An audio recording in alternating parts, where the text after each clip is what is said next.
Hey y'all, how's it going? My name is Vuper and I'm coming to you with a brand new video. I apologize if I'm breathing very deeply. I currently have some allergies going on again, so can't really breathe through my nose, so it's all every once in a while. And yeah, I originally planned on making this part of a pickup video because it just made sense. They're pickups, but I was just a little bit too excited about the boots, so let's just get into it. First off, I'll be showing off the difference between the packaging that the boots come in. So first and foremost, everyone knows what this bag is. This is the Carol Christian Powell rice bag. Nothing more, nothing less. And we'll get into the independent boot maker. So this is the box that Boda ships his boots in. Like, look at the hardware, look at the finish on the wood. The attention to detail is crazy. And then right here, it has my name. And then it says Boda S, and it has his distinct logo, and it says private edit, because these are a bespoke shoe. I'm not entirely sure if this is also sent in with boots that he just has on his site already, but the box was a great touch. If you do plan on getting them and you live in a gated area and you're not gonna be home to pick it up, I would recommend to just have like pick it up at like a DHL drop spot if there is any by you, because they threw that in. I did instruct them to do that, like just throw it in to the gate onto the grass. So, but sometimes they don't really care; they just toss it, and the wood actually like lifted up on one of the box's corners. But that's okay. It's my fault for not being home for the packages, and yeah. So aside from the normal hang tag that would be in the CCP bag, I don't have that because I did buy them used and the seller didn't have them. Inside the Boda box, there was this envelope which shows this. It's just like a printout of his stamp, authenticity, and it says, "Thanks, Mr. Vuper, to your great choice." And the great choice he is mentioning is just the boot, pretty much. And I did very much appreciate that there was a handwritten letter in here. And let's get into the boots. So right now I have like some boogers, so I'm sorry if like I'm talking really like strange as well. Anyways, here are the boots. So they're not just some regular CCP boots. They're the Pro Drips, and then this one has very interesting like a midsole section that I really like, and I'm gonna put them down because they're both plenty heavy.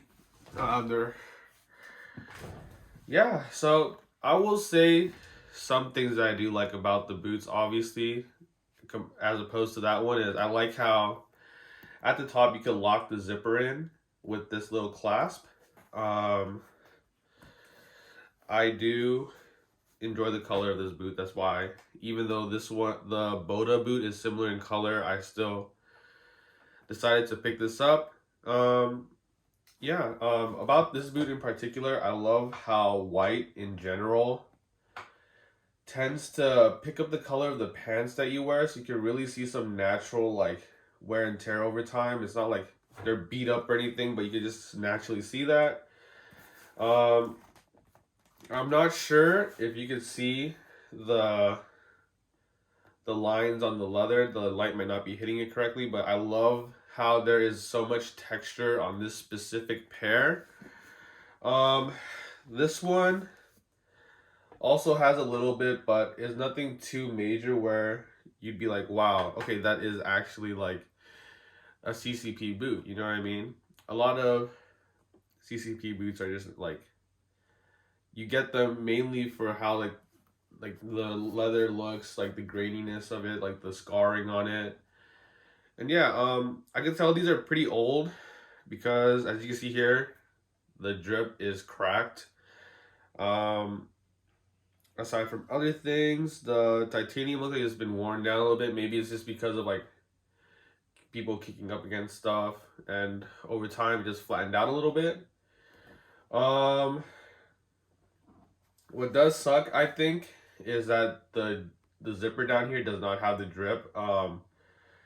Recently, my friend Chris Ball X on Instagram got a pair, and his zipper has the drip on it also. That was cool.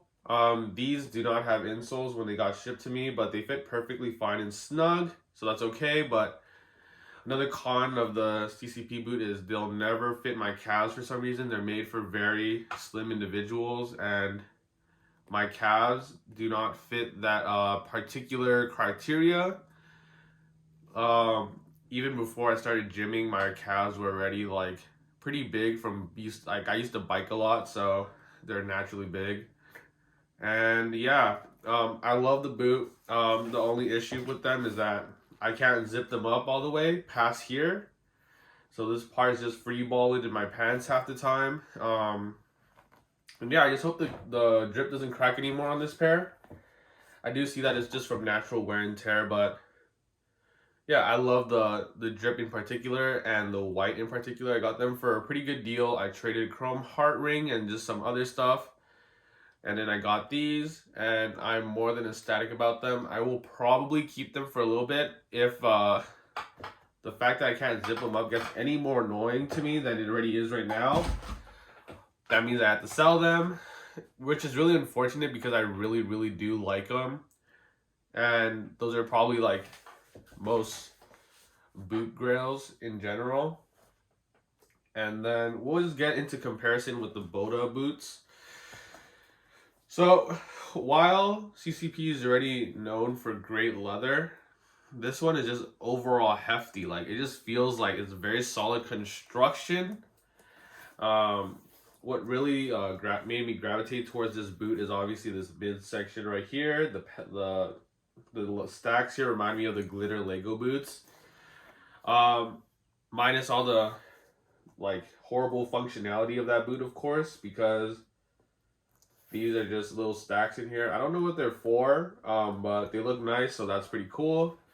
And then we have this stitch straight down the middle, as you can see here, 2 stitches, and then it panels off in the front right here, and it shows off all the panels very nicely. Let's see. So with this, the boot is dyed, or I think maybe they're painted. I could feel like the texture of paint on here, but they were painted or dyed this color to match the sole. Originally, they were supposed to be all white like the CCP boots because I wanted an all white boot. But after seeing this coloration on the sole, I was like, could you try and mimic it on the top? I think he did a great job at it. You can see here how the crevices, you can see like pretty much like the cracking and all that stuff. By cracking, I just mean like how like the effect looks. It's not actually cracked or anything. You can see all the effects on the inside. It looks amazing. And yeah, I'm just blown away by these boots. I think I might have messed up on my length sizing, but that's something that I could easily fix because there's no insole in this shoe. I could just add like my notorious Nike Lunarlon insole to try and like fit this really well and just have them fit perfectly. And inside the boot is this like, I don't know what it is. I think it's suede, to be honest.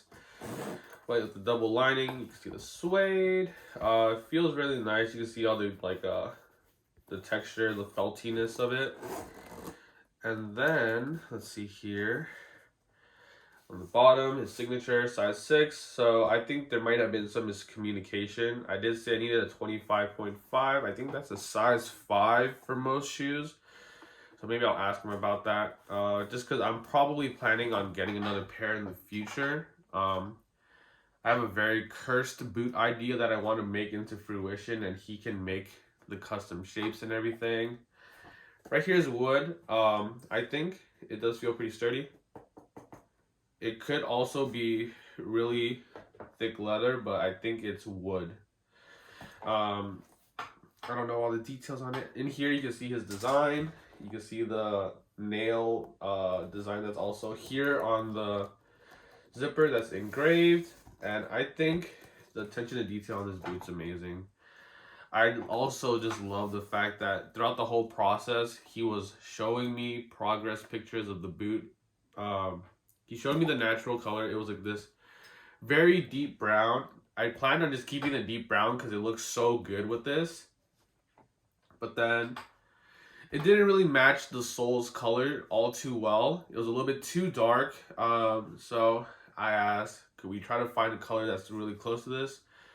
So he did a sample on like 2 excess pieces of the leather. He just put one that was a little bit lighter and then one that was completely covering up all the scarring and everything. And I said, you know what? Let's go with the one that shows off the scarring a little bit more. And yeah.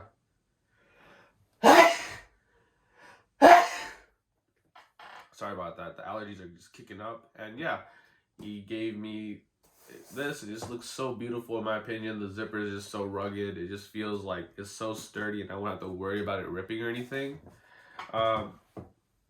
Before I get into the story about how I got this free item from him, I'm gonna blow my nose real quick.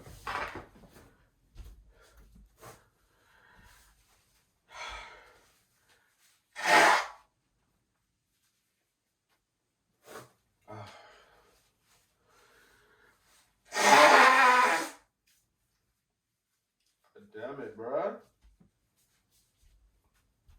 Just want to breathe like a normal man again. Alright, so as you can see here, I have a leather belt. This is a black shark leather belt, similar to the boot. Both shark leather. I know it's a controversial leather. It pretty much is just like giving what is that, like, are they deep sea fishers, the ones that use the net and everything, more incentive to just do that and keep the sharks also? I know it's pretty controversial. There's really no justification for it. I just got it because I was like, they already made a leather out of it. I can't really do anything past that point. And I just like how the texture looks. So I know the reasonings aren't, like for most like exotic leathers, there's really no reason to be doing all of that. But I mean, it's already done, so sorry about that. And yeah, anyways, let's get back into the boot. You can see the belt, you can see the leather, the texture. Right here, he stitched these down because I did tell him that I wanted to eventually put these on there. This was the whole project that I had. I was planning on sending the roller stuff to Boda, and then I was planning on putting these on there in the gaps right here to make like a really cool looking belt, but it didn't go as expected. I didn't have the money to just like shell out on that at the moment. And then with this, the reason why he gave me the belt was because I was supposed to get my boots a lot earlier than this. It was supposed to come in, I think, the first week of August. However, he had a client who orders a lot more than I do. He wanted the boots immediately, I guess, because he's just the type of customer that wants everything done. You know what I mean? So he asked me if it was okay to push it back because he had a vacation coming up right after my boot was supposed to be done. I told him, yeah, that's fine. I mean, it's a little sad because I wanted to wear it during my first week of starting a new job, but I mean, it's okay because like he's like a bigger customer. You might as well just like work with him. And then he was just like, I'm sorry for the inconvenience. Let me compensate by giving you this leather belt. I remember you saying that you wanted it. So that right there just showed me like how like great of a businessman he is, aside from how great of a leather worker he is. He knows how to keep the customer like satisfied, and he knows how to like properly compensate if there's like anything like that happens. It just made me really appreciate him as a person at that point too, because I'm just like, he didn't have to do all of that, but he still chose to do it because it just was the right thing to him. And aside from that, it's just, yeah, it was just a great interaction all throughout the whole process. I don't know if I mentioned this yet, but the boot is entirely bespoke, like, or bespoke. I don't know how to pronounce that word. But every single part of the way, he asked me to send him measurements, the measurement of here, the measurement of this midpoint, and the measurement of the ball right here. So everything fits perfectly. These are the only high zip boots that don't have laces that I could zip all the way up. I don't know. It's just a great experience. Like, I would definitely order from him again when I have more money. That's like I could like mess around with. And yeah, side by side boots. They're both great in their own way. However, I do like the Boda ones a little more because they're a little more custom and meant for me. And yeah, next time I will have to say the right length for my insole size. I'm a 25 like 0.2, but I told him I was like 25.5 centimeters, so that extra room does have a lot of wiggle in there. So I'm gonna try to put an insole in it. But aside from that, I'm a very happy customer with Boda. I plan to either get a pair of derbies or another pair of boots. I have a very cursed boot in mind. I don't know if I mentioned that already, but aside from that, that's all. Have a great one. Peace.